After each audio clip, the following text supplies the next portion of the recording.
Hello, New York Giants fans, and welcome to a new edition of the Valentine's Views podcast here on Big Blue View Radio, part of your SB Nation family of podcasts. Please like, share, and subscribe if you're watching us on YouTube, and subscribe wherever you listen to podcasts across the Big Blue View Radio network.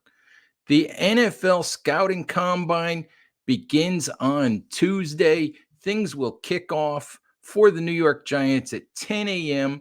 when General Manager Joe Schoen speaks to media in Indianapolis.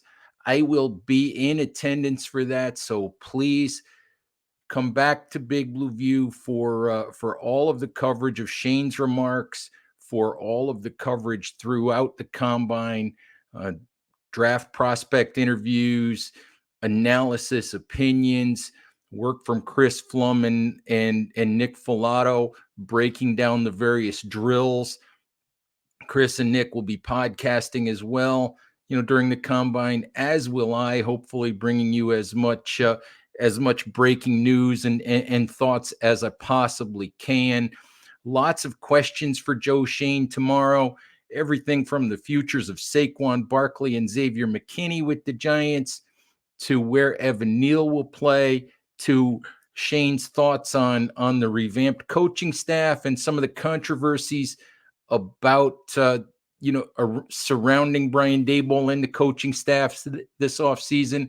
We haven't talked to Joe since the day after the season ended.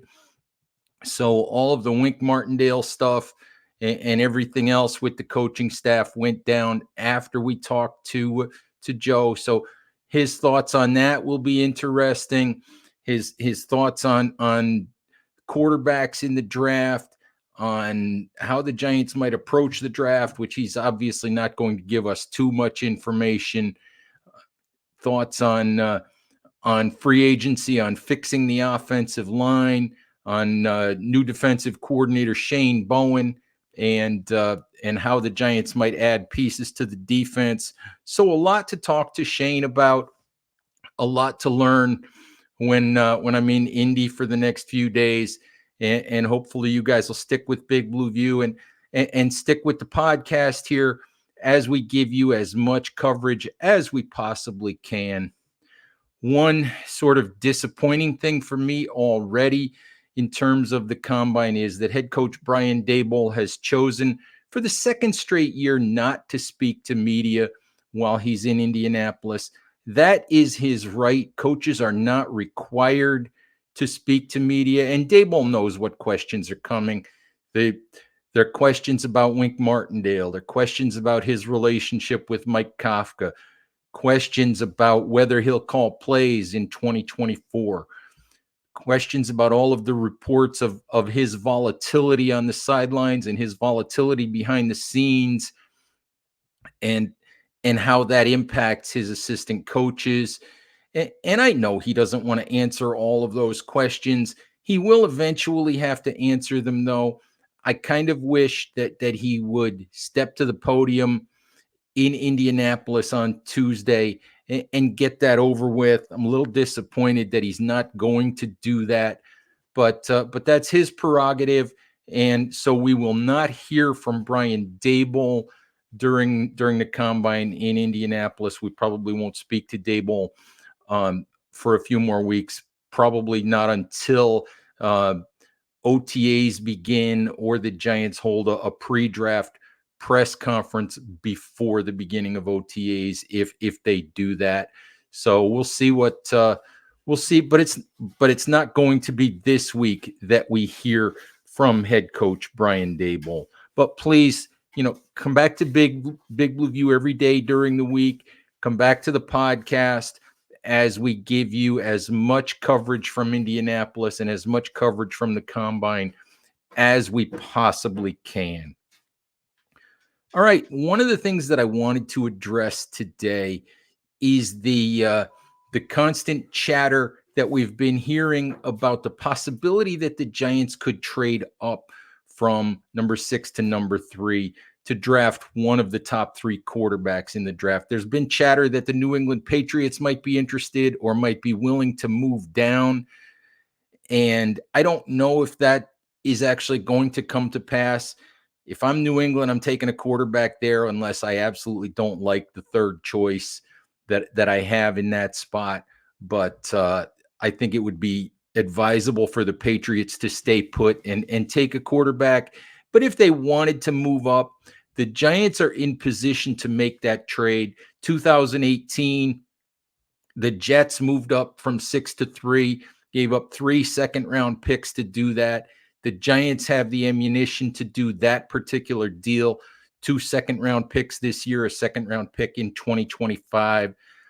And usually, I always advocate in the Big Blue View rules for draft success. I always advocate going after the quarterback that you want. If you don't have a franchise quarterback, and I'm of the opinion that no matter what you think of Daniel Jones at this point in time, the Giants are in a position where they have to begin to think about, they have to begin preparing for a post Daniel Jones era.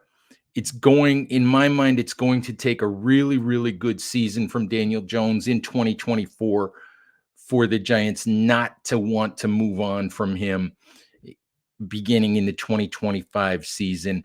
With the 6th overall pick, with the draft capital they've got, with the quality of the quarterbacks in this draft, it makes a lot of sense for the Giants to add a rookie quarterback, whether it's at the 6th pick, the 3rd pick, whether it's in the 2nd or 3rd round, wherever it might be. It makes a lot of sense for the Giants to do that, to at least give themselves an option with a young quarterback who could replace Daniel Jones in 2025.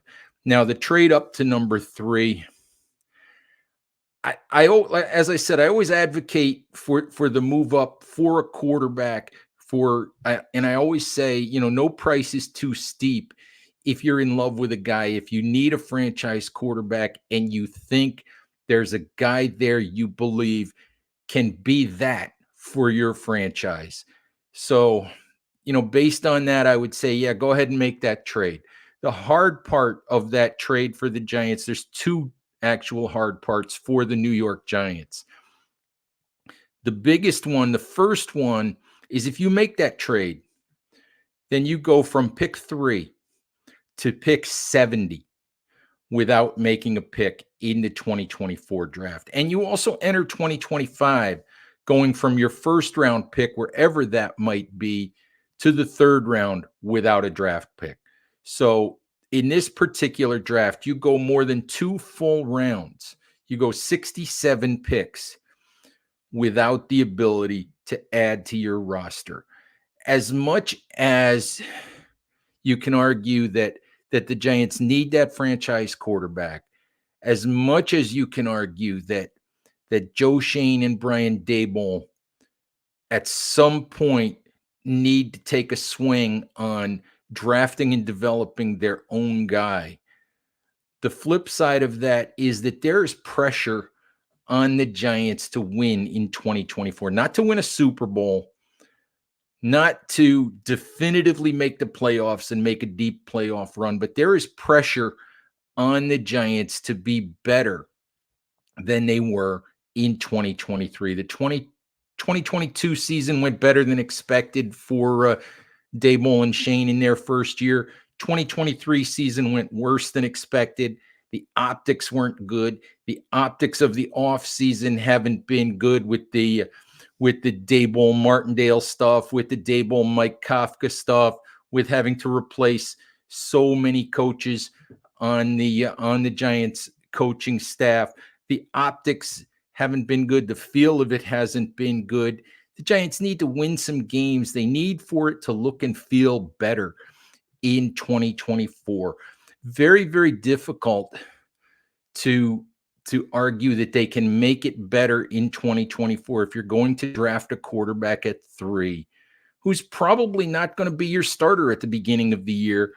And then you're not going to be able to add any more draft choices until the 70th pick, where you're not guaranteed to get a starting caliber player, where you may very well get a developmental offensive tackle, a rotational running back, a cornerback who could be depth, as a developmental player, a rotational defensive tackle. very, very difficult to argue that you're improving the roster and improving your chances in 2024.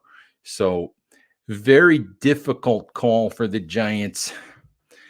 I might be in favor, if I'm absolutely in love with Jaden Daniels, and I do love Jaden Daniels. I do think he has a chance to be a terrific player. I think Drake May has a chance to be a terrific player, but it doesn't really matter what I think. If Joe Shane really loves one of those guys and he thinks clearly that he stands above everyone else who's available, go get that guy. Fine. Take the consequences, build the roster the best way that you can without those second round picks, and go forward and build around that quarterback.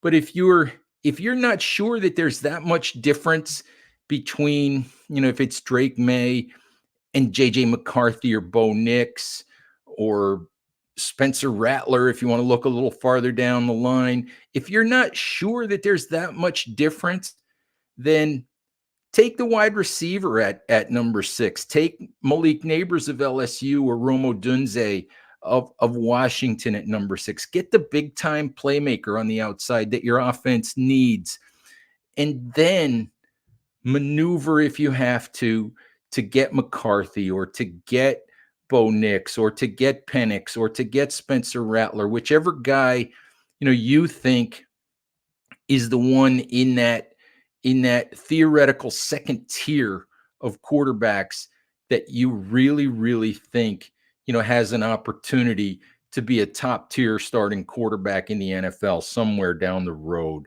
So, really hard choice for Joe Shane, Brian Dable. Really interesting choice. Whatever they do at quarterback, I think they need to do something. And however they do it, it for me is franchise shaping for the next few years. Very interesting choice for Joe Shane. I'm sure he's not going to let the cat out of the bag on what he's thinking when we talk to him on Tuesday. But I find this to be a really fascinating choice for the Giants. The one thing that that I know for sure is if you look at those top 7 quarterbacks, in my view, one of them needs to be a New York Giant in 2024.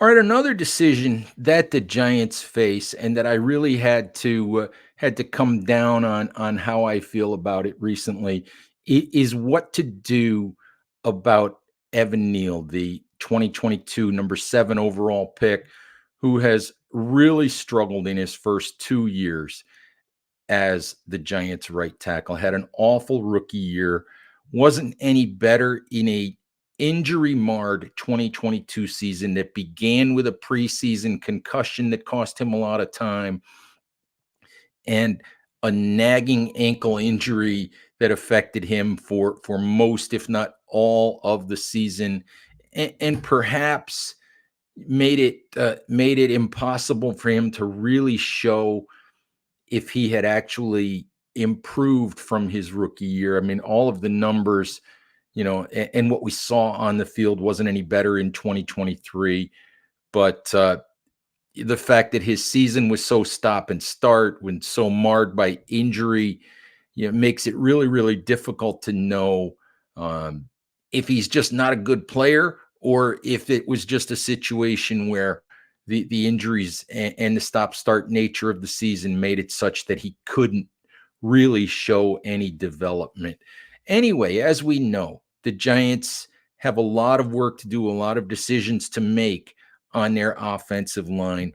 The first decision is, where does Evan Neal play? Does he continue to get opportunities at right tackle, or do you move him over to left guard where he might be? It's possible he's a more natural left side player. Played left guard for a year at Alabama, played left tackle at Alabama.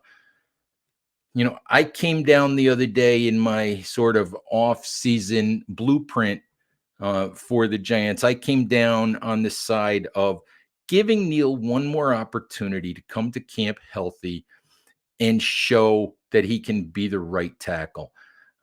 maybe new offensive line coach Carmen Brasillo working with him will unlock, some of the ability that the Giants thought they saw from Neal when they made him the 7th overall pick. Maybe being healthy, coming off ankle surgery, if he can have a healthy training camp, if he can have a healthy season, maybe he takes the steps forward that the Giants were hoping to see in 2023. I certainly understand that argument and would understand if the Giants choose to go that way. In all honesty, I would understand if they moved him to left guard and looked to free agency for a Jermaine Illuminor, for a Michael Onwenu, for someone like that to play right tackle. I would understand that as well. Giant left guard Justin Pugh, who's a free agent right now, spoke to Pat Leonard of the Daily News in a podcast recently, and he suggested an idea that may actually be a good one. He suggested that the Giants give Evan Neal snaps at both left guard and right tackle throughout the spring, throughout the summer, and see where he's more comfortable, and just play him at the place where he looks and feels more comfortable. And I can go along with that if you do a better job than the Giants did a year ago in giving yourself options on the offensive line. The Giants, they kept Matt Parrott on the roster last year and didn't want to use him as a swing tackle when they needed a swing tackle. They cut Tyree Phillips and then had to bring him back when Evan Neal was hurt. If what I would like to see the Giants do is sign at least one free agent with solid starting ability who also has guard tackle flexibility. Maybe that's Illuminor, maybe that's Onwenu, maybe that's someone who doesn't come to mind right now. Then you look at Evan Neal, you look at your combination of players early on in the spring, in the summer. I'm not sure how long it's going to take Neal to recover from his ankle surgery and how soon he's going to be able to practice. But whenever he's able to get out on the field, look at him and see where he's more comfortable, and then settle your offensive line accordingly. For me, that's the other thing is the Giants didn't settle their offensive line starting combination, the group they wanted to go into 2023 with, until just days before the season opener against the Dallas Cowboys. And for me, as much as I appreciate and understand the idea of versatility and of cross-training guys at multiple places, offensive line is about continuity. Offensive line is about communication. It's about working together. It's about knowing the guy next to you. And you can't develop that if you're still a couple days before the season, you don't know what your lineup's going to be. So I would like to see the Giants settle that situation, settle their five, and settle where they're going to play long before week one, by at the latest by the middle of training camp, maybe early training camp. I think you get a pretty good idea of who looks like they move well and who looks like they can handle certain positions. Uh, by that point in time, you may not, with players that have been around for a while, with veteran guys, even with a rookie draft pick, if you go that way, you can pretty much tell, I think, by the middle of training camp, who belongs, who doesn't, who feels good at a certain spot, and make your choices and settle your line. So I hope that the Giants do that. Be really interesting to see which way they end up going with Evan Neal. But as Justin Pugh suggested the other day, I can see the argument for giving him reps in both spots early on and just seeing which one he looks more comfortable at. As Pugh indicated, Neal said last season that he stepped out of the womb as an offensive tackle.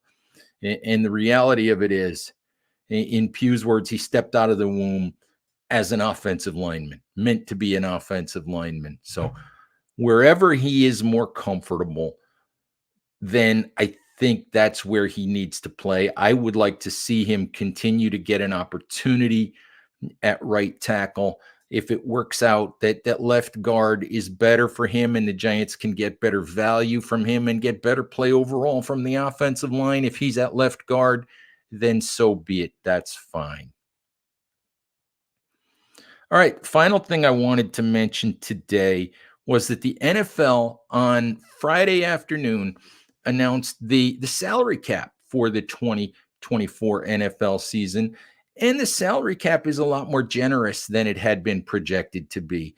Projections had the salary cap sitting at 242 million for the 2024 season.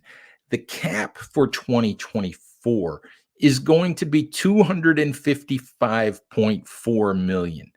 And that means that the Giants, who had been projected to have a little bit over $19 million in cap space, suddenly find themselves with more than 32 million in cap space. As I record this show, it's 32.862 million to be exact. And what I wonder, to be honest with you, as we enter the combine, as we are just a few hours away from talking to Joe Shane, as we're just a couple of weeks away from NFL free agency, what I wonder is if that will impact the way that the Giants negotiate with Saquon Barkley and with Xavier McKinney.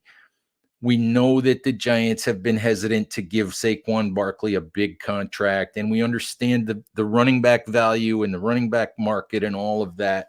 But you wonder if the Giants may be on a 2-year deal, and I've suggested, a 2-year, proposing a 2-year deal of 20 to 22 million dollars, maybe with 14 or 15 million dollars of that guaranteed, is kind of where I've proposed a deal for Barkley. You wonder if maybe the bump in the salary cap would lead the Giants to say, the franchise tag for 2024 is $12.1 million. Maybe we can go, because of the importance of Barkley to our offense, to our team, to our fan base, to our organization, maybe we can go to 24 million or to 25 million on that deal and get at least to the franchise tag value. Maybe you can get to 2 years and 24 million with 18 million guaranteed. And that might be more amenable to Barkley. That might be something he would be willing to accept. I don't know exactly, but I wonder if that would loosen the purse strings on Barkley a little bit. And the same with McKinney. I don't really want to see Xavier McKinney become one of the top 5 paid safeties in the NFL based on average annual value. I mean, that would put him above $16 million annually. And as good a player as he is, and as much as I'd like to see him be kept by the Giants, I've said that I'm just not sure that you can go there. But again, with McKinney, the bump in salary cap, $13 million more than anticipated, leaves the option of, maybe there's another million or two that you could sweeten the pot with, whatever your offer is going to be for Xavier McKinney. I mean, if you added $2 million in average annual value to Saquon Barkley's deal and another $2 million to Xavier McKinney's deal, that still leaves you with $8 million you didn't think you were going to have to go out into the free agent market and seek other players. So I'm curious to see, as I said, if the Giants will loosen those purse strings a little bit and how they might approach having that extra money. So lots of stuff about to happen, Giants fans. The roster building season with the combine here, with free agency getting closer, with the draft, roughly 6 or 8 weeks away at this point. Things are getting really, really interesting in the NFL. Things are about to happen. Decisions are about to get made. And please stick with Big Blue View for all of your coverage as we as we keep you up to date on those decisions, on what they mean, for the Giants entering the 2024 season. All right. Thank you for listening, Giants fans. Please stay safe out there. Take care of each other, and we'll talk to you soon. Bye-bye.